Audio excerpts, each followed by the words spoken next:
A complete disc golfer throws the forehand with consistency and confidence. Here's what I mean.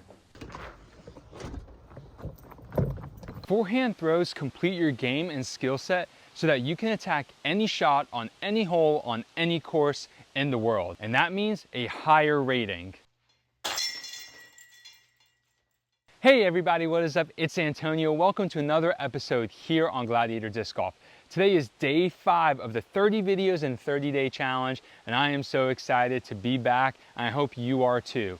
Like I said, it's day 5, so if you've missed days 1 through 4, you'll want to check those out. All right, let's get your forehand up to par. So first things first, why throw the forehand? Having a forehand gives you so much more versatility out on the course. There are certain times when having a forehand is going to elevate your game, is going to make you a better player. And then ultimately, if you're in the competitive scene, is going to improve your rating. The forehand can increase your accuracy when throwing at a target, especially when you have a really tight line that you have to hit, because you're not having to rotate or turn your body away from the target as you would a backhand. Alrighty, let's break down the mechanics of the forehand, starting with the grip. There are a couple different ways that you can grip the disc when throwing a forehand. A common mistake is to put the fingertip pads on the flight plate. You do not want both fingertip pads on the flight plate because it's your fingertips that are going to generate the spin and really help get the disc out of the hand. So you need at least one finger on the rim of the disc. In this case, it would be the middle finger on the rim of the disc, and then you can have your index finger stacked on top. The other grip that I've seen a couple people do, and this is definitely more conducive to an ultimate disc or an ultimate frisbee, is doing more of a spread grip. And then the last grip that you'll find a lot of pros especially is really that Nate Sexton grip, where you're getting the fingers stacked like this and you're putting them directly on the rim of the disc. So you have two fingertips on the rim of the disc. When talking about grip, it would be a disservice to you all if I didn't talk about the wrist as well. If you have an ultimate frisbee background, you kind of always heard, the palm up idea, but you really don't want to go palm up when playing disc golf. We want to make sure that our wrist, instead of being flat, is as upright as we can make it, that it's still comfortable,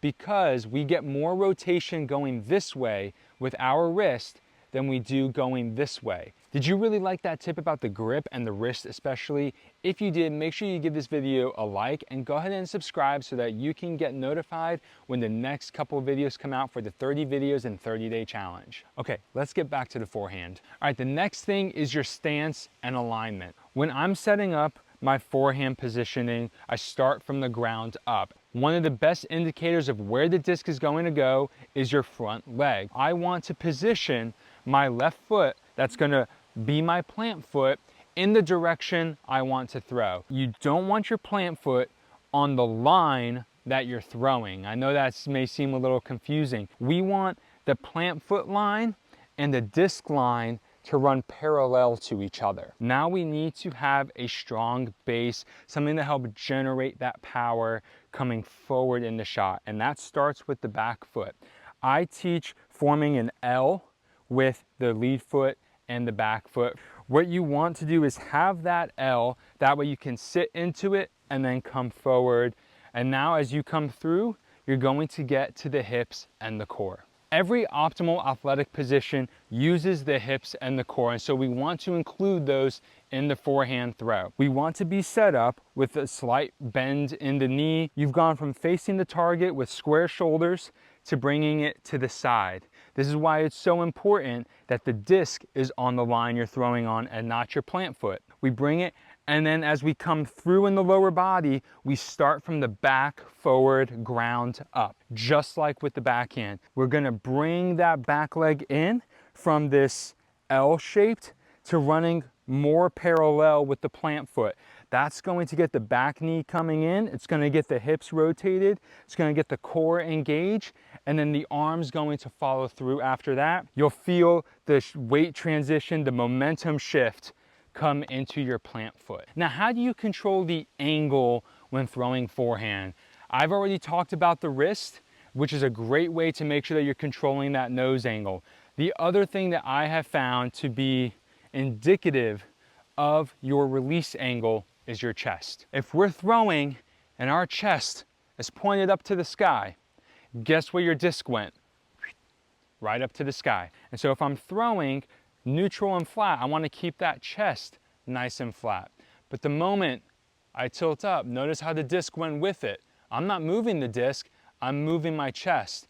And because my arm is connected to my shoulder, which is connected to my torso, it's going to follow the angle that my chest is on. The last thing I want to talk about today is a few common errors that I see all the time with the forehand. The first one is pulling the disc. This typically happens when we're really trying to generate hyzer or really trying to generate power. We end up pulling the disc. We don't want the disc and the hand release coming out in front of your chest.